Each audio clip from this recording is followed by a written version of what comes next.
The well in the wilderness. Even in the desert, God creates a paradise. I will make a way in the wilderness and streams in the wasteland. Isaiah 43:19. There are seasons in life that feel like walking through a wasteland. The horizon stretches endlessly, the air is heavy, and silence becomes your only companion. You pray, but your words seem to fall into sand. You wait, but nothing changes.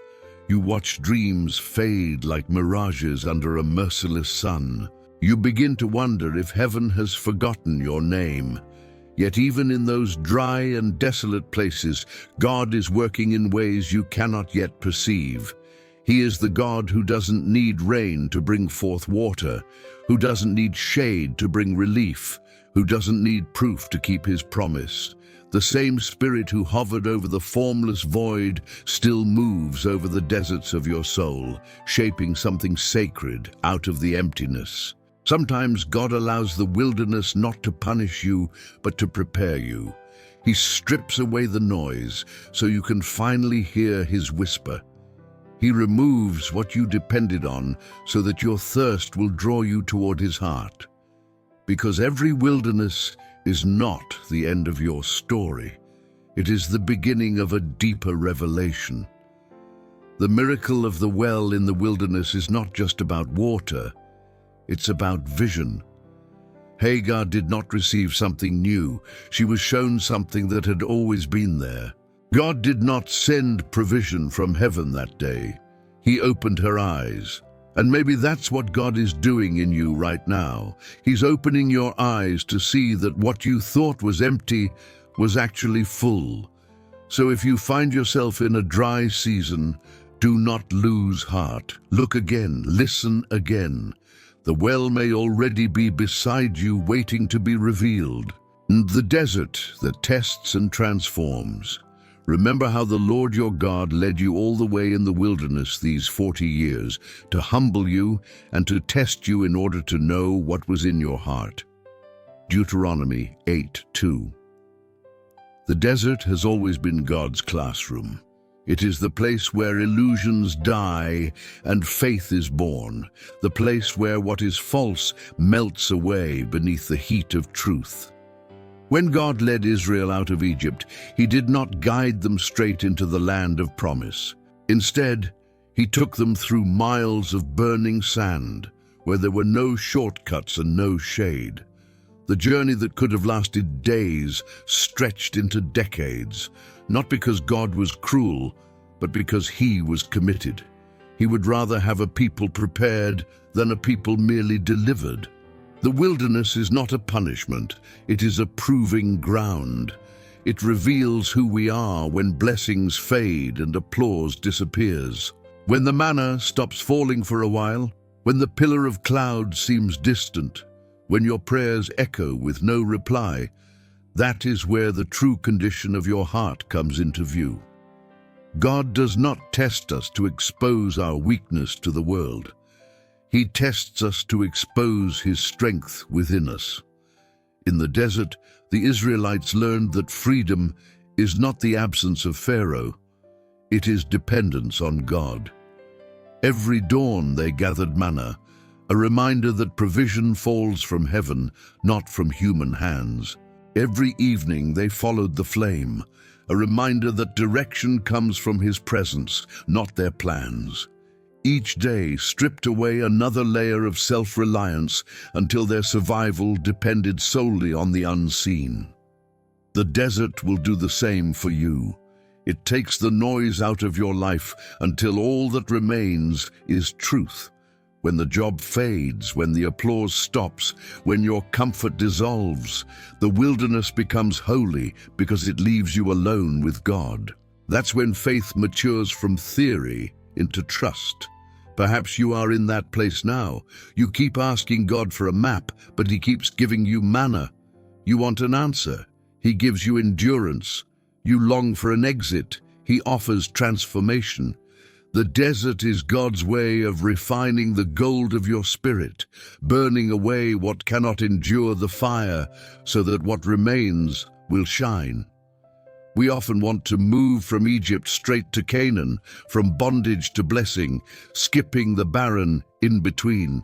But God writes his greatest revelations between those two places. The Red Sea shows his power to rescue. The wilderness shows his power to sustain. One displays his might, the other reveals his heart. And here's the paradox. What feels like delay is often direction. God was not lost in Israel's wandering. Every step was measured, every campsite, every sunrise, every silence carried a purpose. The same is true for you. What looks like wasted time may be sacred time, the unseen preparation for a future you cannot yet handle. In the desert, you learn to worship without music, to pray without words, to hope without proof. You learn that God's presence is not a feeling, but a fact. And when you emerge, you discover that the wilderness did not steal your strength, it forged it.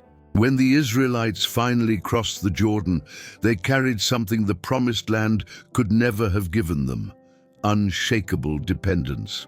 They entered not as slaves running from Egypt, but as sons and daughters walking with God. The wilderness turned wanderers into worshippers. So do not despise your dry season. The same sand that scorches your feet will soon mark your testimony. The same silence that unnerves you will soon become the backdrop for God's voice. He is not ignoring you. He is instructing you. He is not withholding water. He is teaching you where to dig. Look closer. Every grain of sand in your desert is the dust of a promise being shaped. Every long night is a lesson in trust. Every dawn is an invitation to begin again. When you finally come out of this wilderness, you will not be the same. You will walk differently, speak differently, love differently. You will know, in a way you could never have known before, that God was faithful every step of the way. Because the desert does not just test, it transforms. It takes the fearful and makes them faithful. It takes the weary and makes them wise. It turns the scattered into steady souls who can say with certainty, "My God has never failed me." And one day, when you see another traveler lost among the dunes, you will smile with understanding. You will remember this season, the thirst, the silence, the waiting, and you will tell them, "Do not be afraid. I have walked this road. The same God who met me in my wilderness will meet you in yours." That is when the purpose of your desert will be complete, not only when you are refreshed, but when you become the refreshing. So if you find yourself standing beneath a burning sky today, lift your eyes. The God who led you here is the God who will lead you through. The test you face will not end in defeat, but in discovery. The discovery that the desert was never meant to destroy you, but to reveal who you are in Him. The wilderness is temporary. The transformation is eternal. The well that was always there. Genesis tells us, "Then God opened her eyes and she saw a well of water." Hagar's story is not just about survival. It is a mirror for every soul that has ever felt forgotten. She wandered in the wilderness with her son, carrying the weight of rejection and the sting of abandonment. The desert wind whispered questions she could not answer. Where is God now? Why did He let this happen? The heat was relentless, the sky indifferent. When the water ran out, so did her strength. So she did what broken hearts often do. She gave up. She placed the child under a bush, walked a short distance away, and said, "I cannot watch the boy die." Her voice cracked as she wept, believing the story was over. But heaven was not silent. God had heard the cries of the boy, and the angel of the Lord called out, "Do not be afraid." And then, without fanfare, without thunder, God opened her eyes, not to something new, but to something near. The well had been there all along. That is the quiet miracle of this story. God didn't create new water. He revealed existing water. The provision wasn't delayed, it was hidden. What Hagar needed most wasn't water for her lips, it was vision for her faith. She didn't need a new miracle, she needed new sight. Many of us stand exactly where Hagar stood. We cry out for answers, for signs, for help to arrive, not realizing that heaven has already placed what we need within reach. But pain can blind us. Fear narrows our vision until all we see is loss. Like Hagar, we focus on what's missing instead of what's possible. We look down in despair instead of up in faith. Sometimes the greatest act of mercy God performs is not sending something, but showing something. He opens your eyes to the well that's been beside you the whole time. It might be a conversation you ignored, a door you didn't knock on, a skill you overlooked, a friend you took for granted. It might even be a strength within you that you thought was gone. The miracle is already near, waiting for your awareness to catch up to His grace. We often assume that divine provision must come with dramatic signs. We wait for the lightning, the voice from the cloud, the sudden change. But the God of Abraham and Hagar doesn't always move loudly. He moves lovingly. He reveals the miraculous in the ordinary. He hides wells in wildernesses. The desert doesn't mean the absence of God. It means the presence of something He's still preparing you to see. Hagar didn't find the well until she was out of options. That's how God works. He lets the mirage fade, so we'll stop chasing illusions. He lets the jar run dry, so we'll stop trusting what's temporary. Then, when all that's left is honesty and surrender, He opens our eyes to what's been waiting. If your life feels barren right now, don't assume it's because God has withheld something. Look closer. Maybe the well is hidden in the very place you want to escape. Maybe the next chapter of your life isn't about finding something new, but finally seeing what's already there. This is the sacred tension of faith. The answer is often closer than it appears. God rarely places miracles far away. He places them near enough for trust to reach, but far enough that pride cannot. He calls us to take one step of faith, to look again, pray again, believe again. Because when we lift our eyes, we often discover that provision was never absent. Perception was. The same God who opened Hagar's eyes still opens eyes today. He opens the eyes of the lonely to see friendship waiting at their door. He opens the eyes of the weary to see that strength is still within them. He opens the eyes of the heartbroken to realize that love still surrounds them. He opens the eyes of the sinner to see a Savior who never left their side.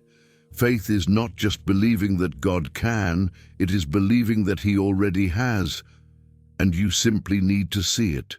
So pause. Take a breath. Ask Him to open your eyes again. Ask Him to help you see the hidden well in your wilderness, the quiet blessings, the unseen mercy, the subtle ways He's been sustaining you. Maybe the reason you haven't seen the answer yet is not because it isn't there, but because your tears have blurred your vision. When Hagar's eyes opened, the first thing she did was act. She filled the skin with water and gave it to her child. That's the second half of every miracle. When God reveals, we respond. She didn't sit by the well and admire it.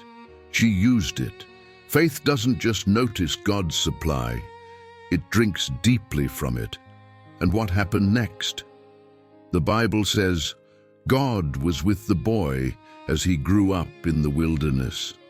The same desert that once threatened their lives became the ground where God raised a nation. That's what happens when God opens your eyes.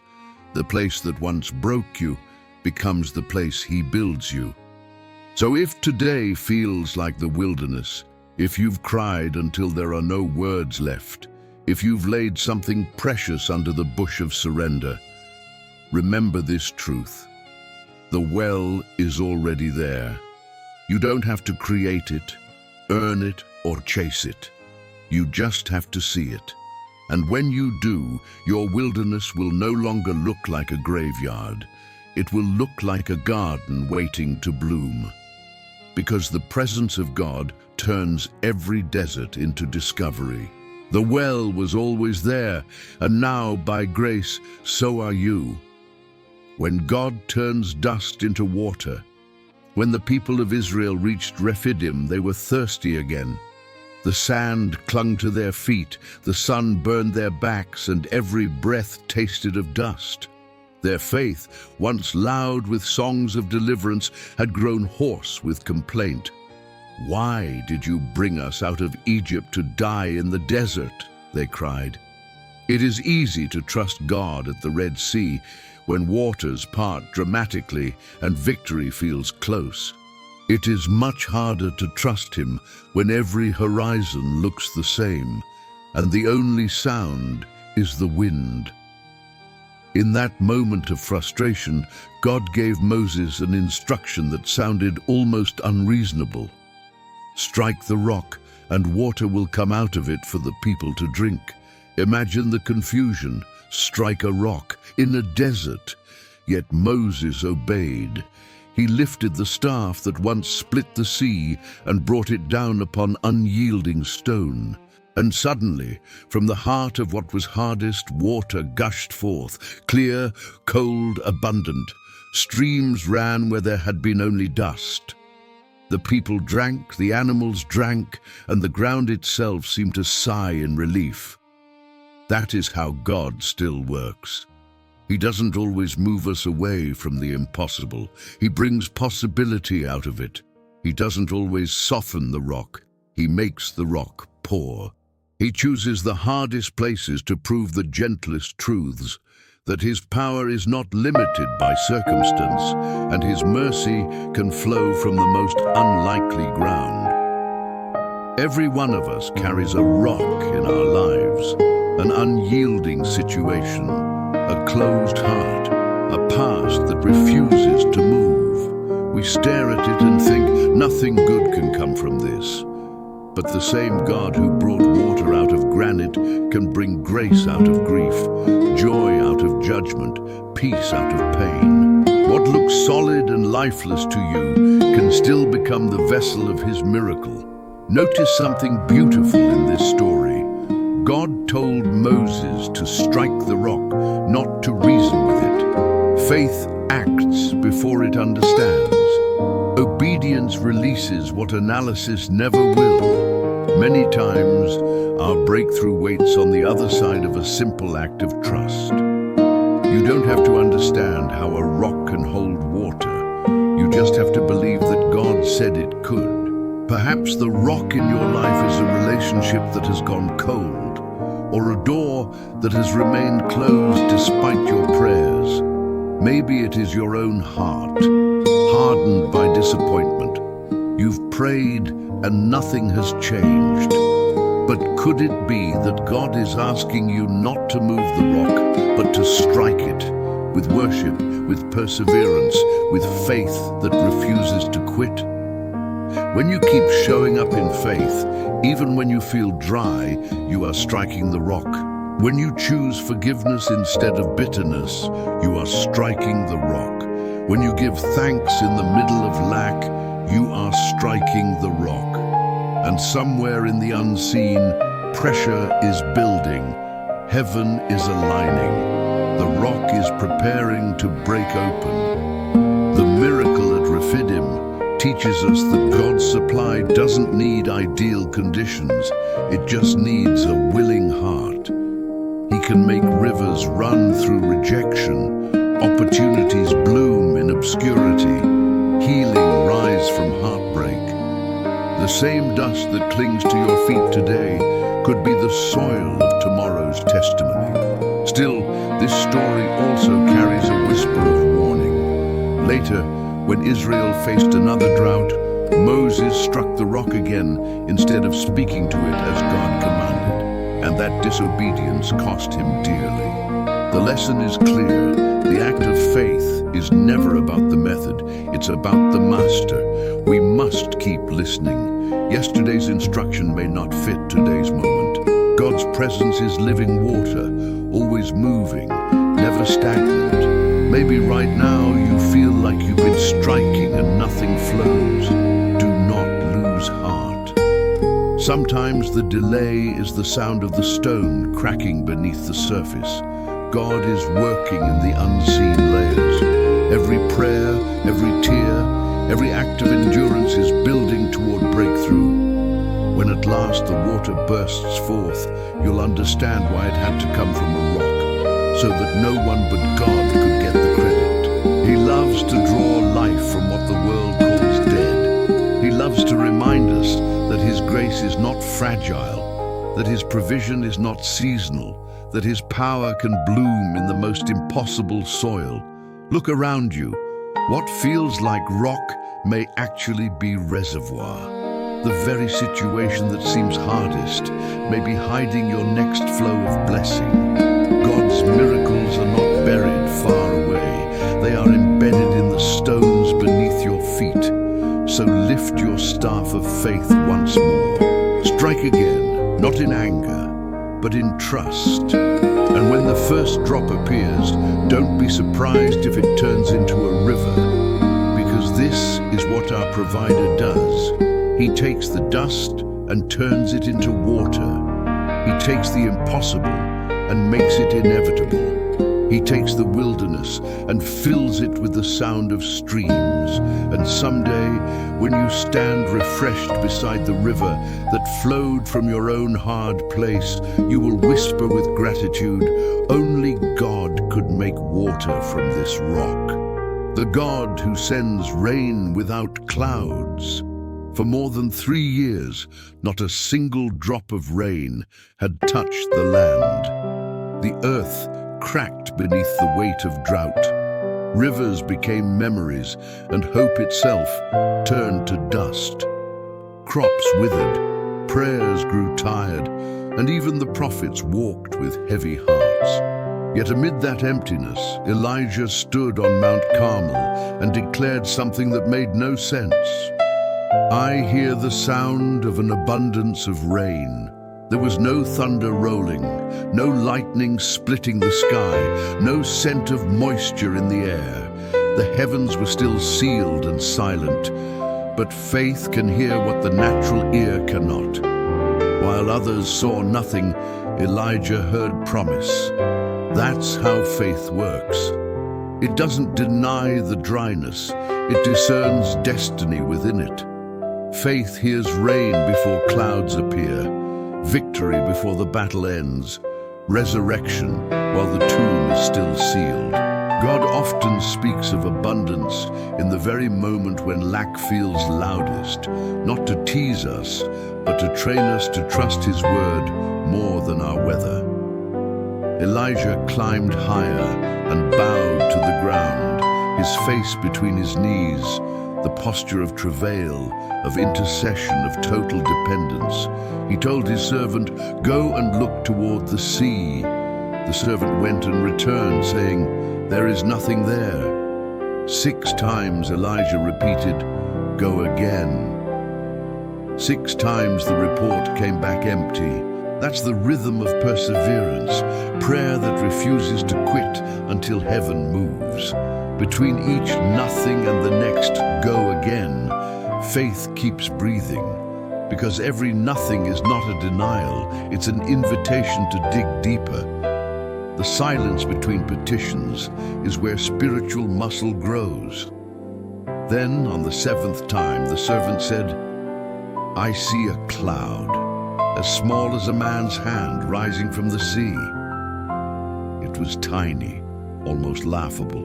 Yet Elijah rose with certainty and said, "Go, tell Ahab, prepare your chariot and go down before the rain stops you." Think of that. A prophet ordering preparation for a storm based on a cloud, no bigger than a hand. That is the audacity of faith, celebrating the beginning as if it were the completion, moving on the first whisper of fulfillment. The world waits for confirmation. Faith moves on revelation. Before the sky ever darkened, Elijah already heard thunder in his spirit. That's what happens when your heart is tuned to heaven. You begin to hear what's coming before anyone else can see it. You learn to dance in the drought because you trust the promise of rain. Some of you have prayed for years, and all you can see is blue sky and hard ground. You've checked the horizon 6 times and seen nothing, but the 7th time always comes. Don't stop short of the small cloud. The smallest sign often carries the biggest shift. God rarely begins big. He begins true.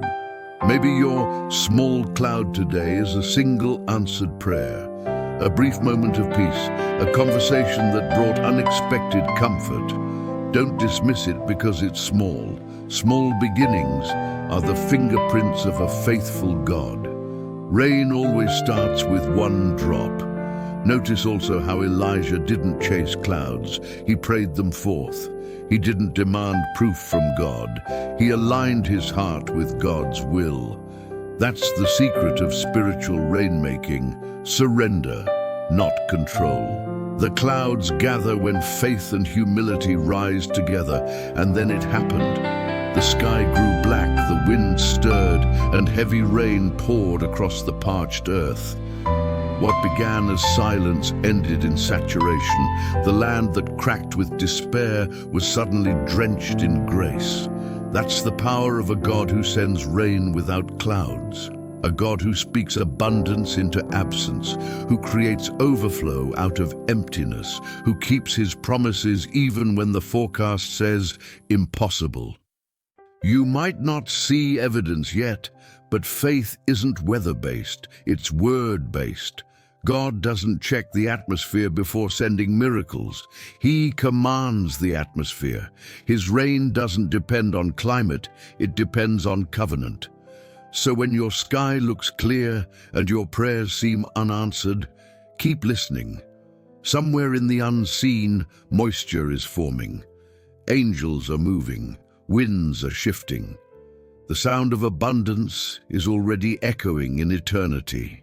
Keep your posture low, your expectation high, and your eyes toward the sea, because at any moment, a cloud the size of a man's hand may rise, and with it, the floodgates of God's faithfulness.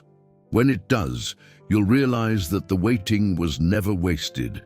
Every go again shaped your faith to hold the rain that was coming, and as the first drops fall upon your desert, you'll whisper what Elijah knew all along.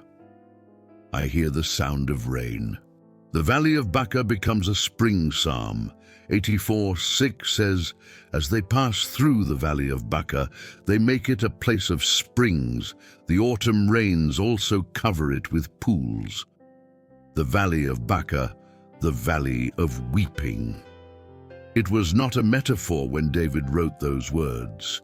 It was a real place, dry and desolate, a pathway pilgrims had to cross on their way to the temple in Jerusalem.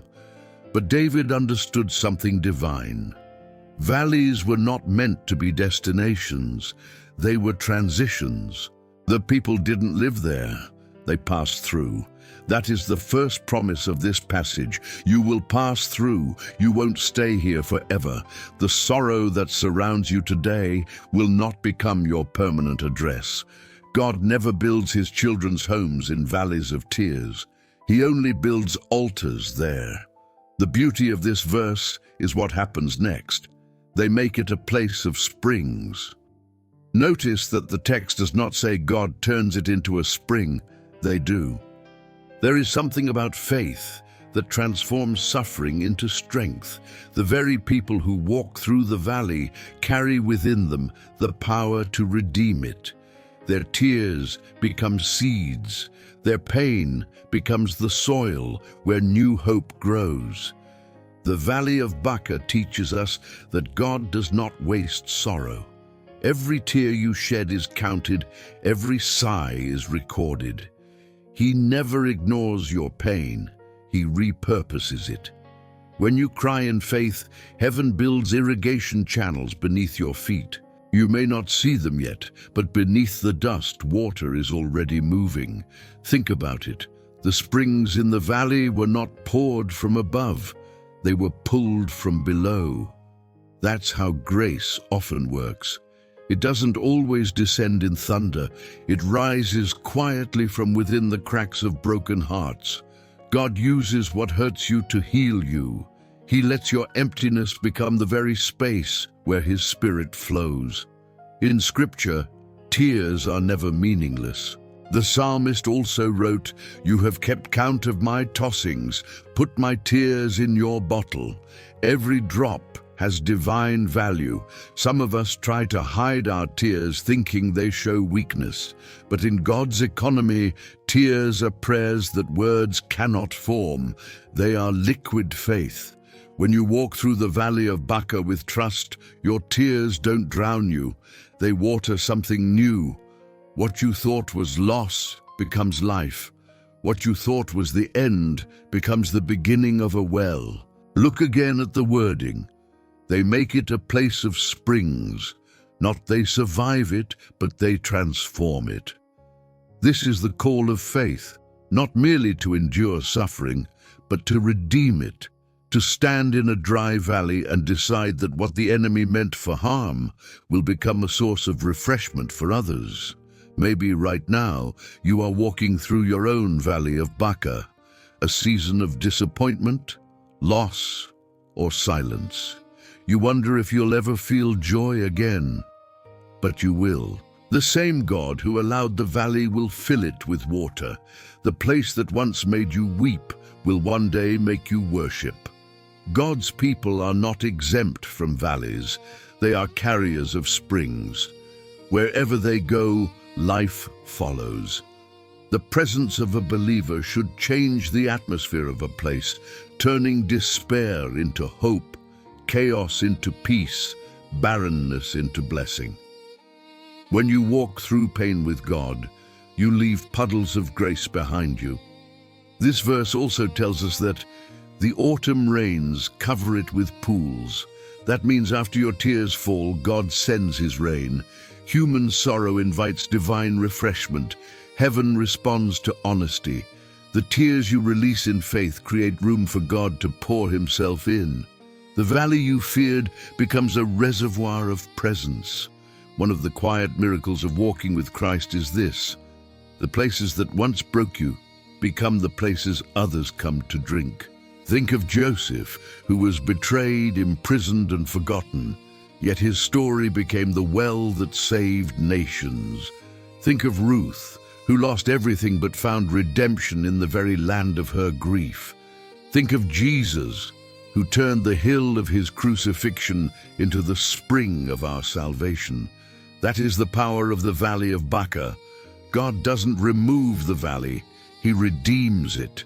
He doesn't erase your pain, He transforms it into purpose. He doesn't let your tears fall in vain. He turns them into rivers that others can follow toward hope. So, as you walk through your valley, don't despise your tears. Let them fall freely. They are watering your future. The more you weep before the Lord, the deeper the springs will run when the rains come. One day, when the valley has bloomed and your laughter echoes again, you will look back and realize what God was doing all along.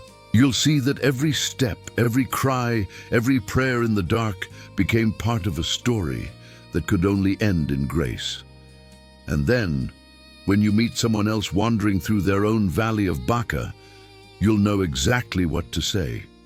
You'll take them by the hand and whisper, "Keep walking. This is not where your story ends. The rain is coming. The valley will bloom." Because in the kingdom of God, the valley of tears always becomes a spring of life. The river that flows from the throne. John wrote, "Then the angel showed me the river of the water of life, as clear as crystal, flowing from the throne of God and of the Lamb." A river. Not a trickle, not a stream, a river. Endless, clear, alive. In the final pages of Scripture, when the story of redemption is complete and eternity unfolds, God doesn't show John a crown, a sword, or a temple. He shows him water. Because at the center of all creation, beyond all struggle and striving, there is flow, the constant movement of grace from the heart of God toward his people. This river represents everything our souls have longed for: restoration, refreshment, renewal. It reminds us that heaven is not static peace, it's living communion. The water that runs from the throne is the same water Jesus spoke of when he said, "Whoever believes in me, rivers of living water will flow from within them." What flows from the throne is meant to flow through you. It's easy to imagine the river of God as something far away, a promise reserved for another time. But that same current is moving here and now, through prayer, through worship, through every moment when heaven touches earth inside your heart. You don't have to wait for eternity to taste this water. The Spirit of God within you is already that river. And notice where it begins. Not from rain, not from the earth, but from the throne. That means this river does not depend on seasons or circumstances. Its source is not your effort, your worth, or your situation. It's His sovereignty. Even when your surroundings are dry, the throne still flows. The government of heaven has never been in drought. That's why Jesus could stand in the middle of a weary world and still declare, "Come to me and drink." He was the embodiment of that river, the channel through which the life of God reached thirsty souls. When you drink from Him, you don't just receive, you overflow. You become part of the current. Many believers live as though they must chase revival, chase peace, chase strength. But the secret is not pursuit, it's connection. The river never runs out. We simply step away from its edge. We let noise drown its whisper, fear block its path, pride cloud its clarity. But the moment we return, the moment we quiet our hearts and draw near to the source, we find that it was never gone. It was waiting. The river that flows from the throne also carries movement. It never stagnates. It moves with purpose, to heal, to restore, to give life wherever it touches. Ezekiel saw a vision of that same river long before John. Water flowing from the temple, deepening as it went until it reached the sea. Everywhere it flowed, the Bible says, it brought life. Trees grew on its banks.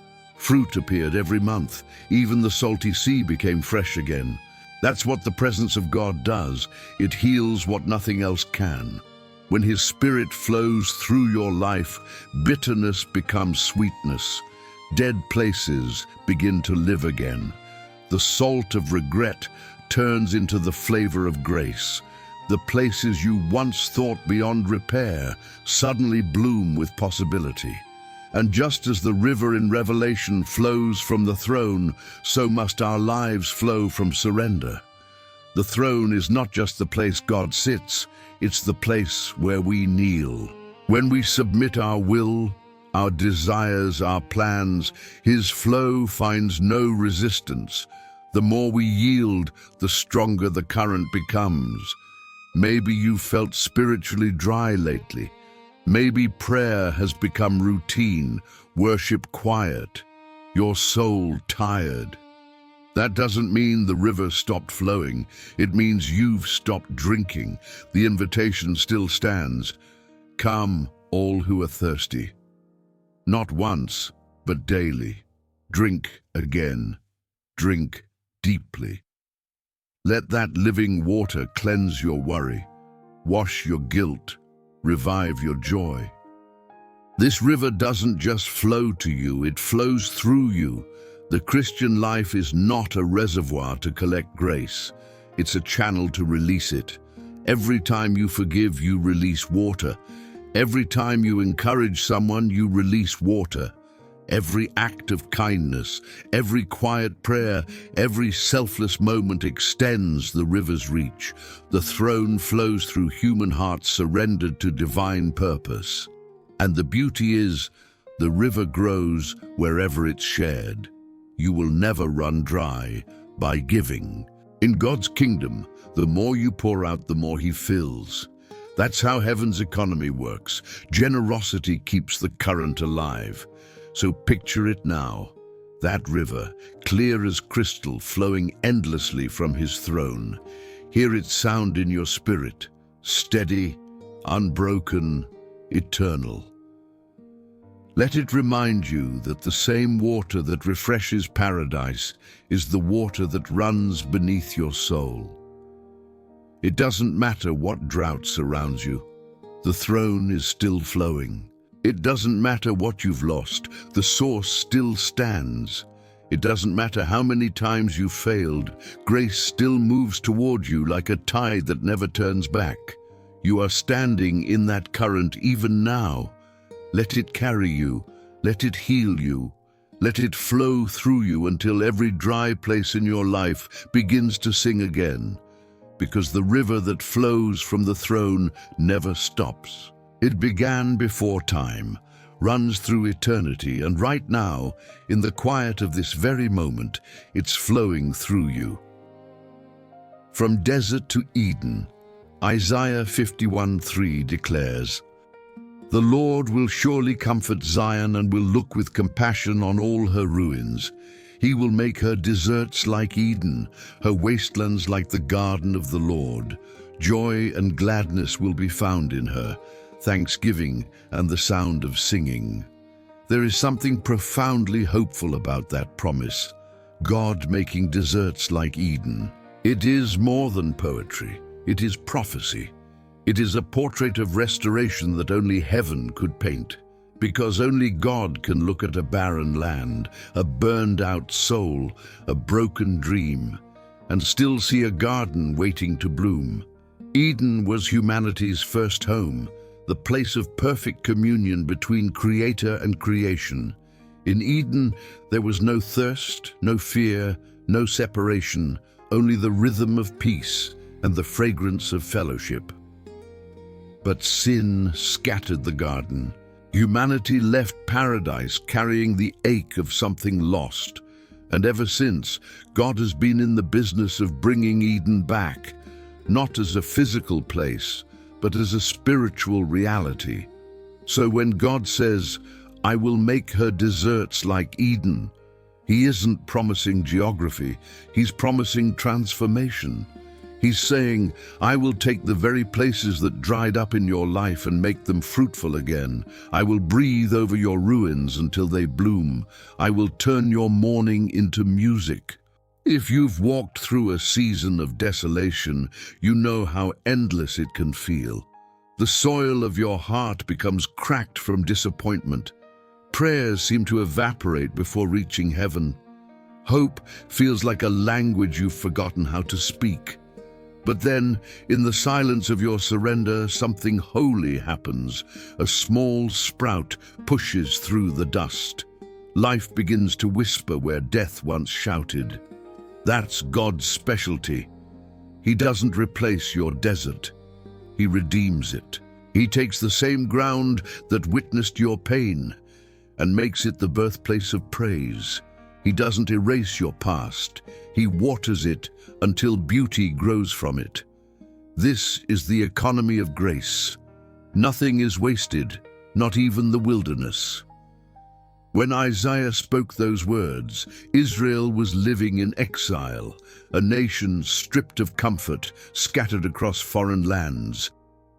To them, the idea of Eden must have sounded impossible. But God doesn't speak according to circumstance. He speaks according to covenant. His promises are not predictions of possibility. They are declarations of destiny. And so he says, I will comfort you. I will rebuild what was ruined. I will make the barren places sing again. That is the gospel wrapped in ancient poetry, the story of God turning what was lost into something even greater. We often think of deserts as lifeless, but in God's hands, even deserts carry seeds. The heat that feels unbearable is the very force that cracks open shells buried in the soil. You cannot see it, but deep beneath the surface, new life is stirring. In due time, it will break through. What looked like death was only preparation for resurrection. Eden is not a return to the past. It is the fulfillment of purpose. God doesn't want to give you back what you lost. He wants to give you something better, himself. In Eden, Adam walked with God in the cool of the day. That intimacy is what the Lord restores. When your soul drinks from his river, when your heart leans into his presence, you discover that paradise is not a place, it's a person. When he says, joy and gladness will be found in her, thanksgiving and the sound of singing, it is not just a prophecy, it's a promise to you. The silence of your desert will not last forever. The same ground that absorbed your tears will soon echo with laughter. Where sorrow once lived, songs will rise. Where fear once grew, faith will flourish. The melody of Eden will return to your life. You may be wondering, but how? My heart feels too dry, my mistakes too deep. Listen, the garden doesn't depend on you. It depends on the gardener. He knows how to revive dead roots. He knows how to call forth blossoms from branches you thought were finished. When he breathes, deserts bloom. When he speaks, barrenness breaks. When he walks into your wilderness, Eden begins again. So don't rush the process. Gardens take time. The soil must rest before it can receive seed. The rain must fall before flowers rise. Trust that even now, in unseen places, God is cultivating something beautiful in you. The desert is not the end. It's the ground of new beginnings. One day soon, you will look around and realize the transformation is complete. Peace where there was panic. Joy where there was grief. Gratitude where there was shame. You will see the fingerprints of God on everything, the restoration, the healing, the music, the peace. And when that moment comes, when you breathe again in the garden of His grace, remember to sing. Sing for the tears that watered the soil. Sing for the nights that taught you to pray. Sing for the wilderness that became your way back to Eden. Because the story of redemption always ends with a garden. It began in one, it was restored in one at the tomb of Christ, and it will end in one again when all things are made new. So lift your eyes, beloved. Your desert is not forever. The gardener is at work, the rains are coming, the fragrance of Eden is already in the air, and soon, very soon, joy and gladness will be found in you again, thanksgiving and the sound of singing. Share the well. Maybe as you listen to this message, a thought stirred quietly in your heart. Someone you know might be walking through their own wilderness right now. Maybe it's a friend who hides exhaustion behind a practiced smile.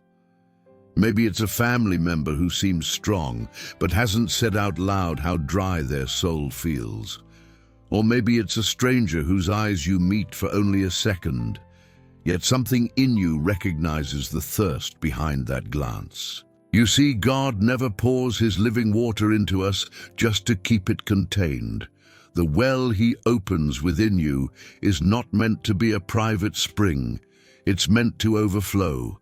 Every drop of hope you've received, every whisper of peace, every miracle that has touched your life was never meant to end with you. It was meant to travel through you. The wilderness is everywhere. It's not just found in deserts of sand.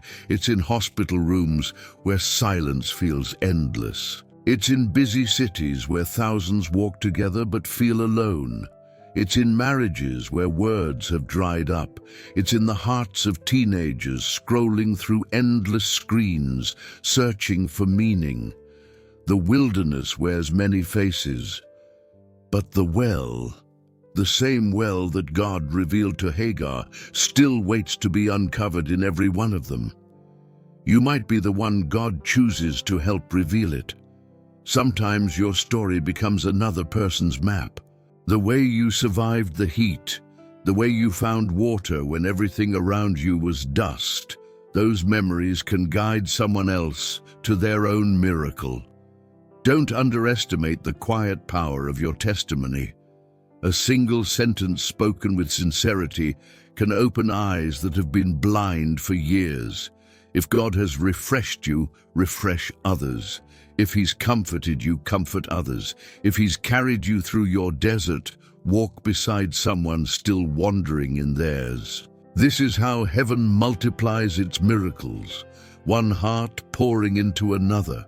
Perhaps tonight you could whisper a prayer for that person who came to mind. Mention their name softly before God. You don't have to fix their life. You just need to lift it. When you pray for someone's wilderness, you invite the same rain that watered yours to begin falling on theirs. And if the moment allows, speak. Tell them what God did for you. Tell them that the well still flows. You don't need perfect words, just a willing heart. God doesn't require eloquence. He blesses obedience. You might never know how deeply your words sink, but heaven will. Imagine what would happen if each of us who found the well turned around and showed one more person where to find it. Imagine homes becoming oases, friendships becoming springs, churches becoming rivers. This is how revival begins. Not through noise or spectacle, but through hearts that share what they've found in quiet faith. Let this be your prayer tonight. Lord, make me a carrier of your living water. Let my presence bring refreshment to dry hearts. Wherever I go, let rivers flow behind me. You were never meant to survive the desert just to move on. You were meant to help others survive theirs. Because when one person finds the well, a whole camp can drink. So as this message closes, lift your eyes once more. Think of that one soul, the one you know is weary. Pray for them. Speak hope to them. Let them taste what you have tasted, the mercy that finds you when you least deserve it, the grace that flows even when everything else is gone. The world is thirsty and the wells are waiting. You are part of God's answer. Carry his water into every dry place you find.